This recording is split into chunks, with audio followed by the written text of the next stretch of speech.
Hey U-Turners, it's Stahl here, and I am in the parking lot of some random strip mall in Northern California.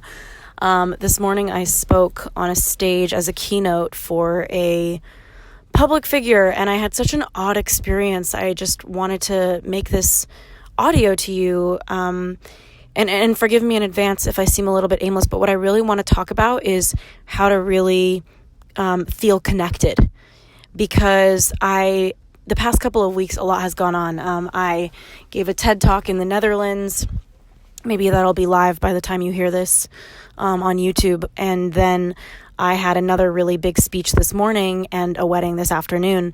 And when I did this speech, they paid me my speaking fee, and I treat it really with respect. So to me, that means like preparing and getting ready. And so I think I was on like a very big adrenaline high the past few weeks, getting ready for this TED Talk, getting ready for this big speech. And I just had the oddest experience. So, it's a celebrity and he's throwing this big event, and they wanted me to have like a breakout session. So I get there and I prep and I'm ready. And they said that there'd be like 1,000 people at the conference and probably 200 they would expect at my breakout session. And I get backstage and I don't really know how many people are in the crowd. And after they introduce me, they give the audience this huge bio, and they let me know they were doing my breakout session in the biggest ballroom that the hotel had. So I'm expecting at least a couple hundred people, and I go outside and there's like 15 people. And I'm thinking, oh my God, like where is the audience? And I think what's painful sometimes when people don't show up, or the worst thing isn't when people don't show up, but when a couple people show up for things in your life. It doesn't have to be a speaking engagement, right? Like it can be your wedding, it could be your birthday party. I think a lot of people have birthday anxiety. Like I used to have that, where I felt a lot of pressure around my birthday and just like throwing parties and making sure everybody's happy and da-da-da-da. So I think there's some sort of pain though when just a couple people show up, because then suddenly you feel this pressure like, well, I want to show up and put on my smile, when really maybe you're hurt, or maybe you feel disconnected, or maybe you feel overwhelmed or underwhelmed, really. So I walk out and there's 15 people out there in this massive ballroom. I mean, it was like so massive. And the ballroom could easily hold 1,000 people. And so it almost felt like I was doing a sound check. And I just had to check my ego at the door and do my best. And the energy was obviously really low because there weren't a lot of people there. And so I was like, okay, I have to make the choice right now to carry the energy and really inspire and like step into myself the best I can. And so I did. But the experience that wasn't what really got me. Like that kind of threw me off a little bit.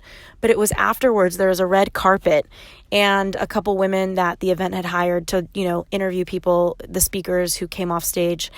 And they came over to me and they said, Ashley Stahl, the audience is loving everything you're saying, da-da-da-da, the hustle and bustle. And in that moment, they're standing on this red carpet, which I have a whole thing about red carpets. Like, I'm always like, what is with this like red strip of rug that people somehow feel special on this like red piece of carpet? It's so silly. Or like when you really think about it, it's kind of mind-blowing, but they were nice women. Like there was nothing weird about them, but they were doing their job. They were really putting it on, and I was feeling more than ever like this was such an illusion. Like people didn't show up to the speech, and I kind of had to like step into that and like still give my best.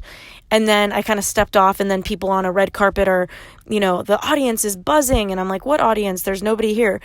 And I realized in that moment, and this is the point of the whole audio that I'm giving you now, that we live in a world where there's so much of an illusion in so many areas, whether it's in my world with Instagram and all of my friends being influencers. It's like I see who they are and what they struggle with beyond the followers, and I just see them beyond, the number on their Instagram count or the amount of pictures that they've taken at the perfect angle with the perfect filter, and so I think we're all like participating in some level of an illusion. And when I walked off the stage, it already took a lot, of energy to like really stand in my power and deliver the greatest talk I can, even with nobody really there, these 15 people out of what I thought would be 200 or 300 showing up.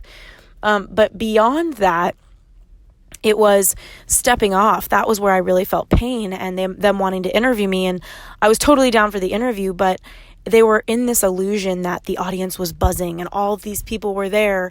And I kind of had to like stand there. And in my head, the thought was like, what audience? Like, what are you guys talking about? And I realized in that moment that we live in a society where the gravitational pull of the universe is going to be so strong to keep you wanting to participate in the illusion, because if somebody's being, inauthentic with you, it's easy to meet them there. But what isn't easy is to stay real. And so it didn't mean that I had to be unkind and be like, what audience? What are you talking about? Where is everybody? But it did mean that I had to kind of practice some level of emotional fitness to stand there and smile and really be with these women as they're speaking from the illusion, saying there's, the audience is buzzing and we have career coach Ashley Stahl and she's, giving some of her best tips. Ashley, how did it feel to give this performance? And it felt so silly. I didn't want to insult them, so I didn't feel inspired to be like, oh, well, what performance? I didn't need to be rude. So I just grounded myself and said, some of the things that I shared mean so much to me, and I hope that it really connected with somebody. And what I realized in that moment was that in a world where there are so many illusions, our only salvation as empaths, as sensitive beings, as good souls, as light bearers, is to stay real. And I realized looking back on my life, there's so many times in my family unit that maybe I felt disconnected because maybe the family was, I don't know. I have a term with Amanda Bucci. And those of you who don't follow her on Instagram, she's one of my best friends. She's so great. And we have this term where when people are being really sweet, we call it cutie tired, where we get tired from it. So, have you ever walked in a room and somebody says to you, hi, how are you? Oh my God. And you kind of feel tired, like you have to participate in it. And it's not that you're feeling low energy. You just don't feel like that. So most of the time I'll be like, hey, how are you? What's new? But some people will be like, hi, oh my God. It's really intense. Amanda and I, when we participate in that, I'll text her, hey, how was your thing? Or how was that? Or da-da-da. Every now and again, it's very rare, but every now and again, we'll text each other and be like, oh, I'm cutie tired, which means that there's a really cute, sweet person, and we're really tired because we engaged in the cute and sweetness versus being where we were. And I think that for me, I just don't want to be cutie tired. I want to be real because it's my salvation. And I think there's so many times in my family where I grew up with a lot of really good people, but a lot of the times they put it on. Hey, how are you? I have a very large family unit. And I think as a kid, I always felt like I had to engage in that. And that was so tiring. It was so tiring to be cutie tired.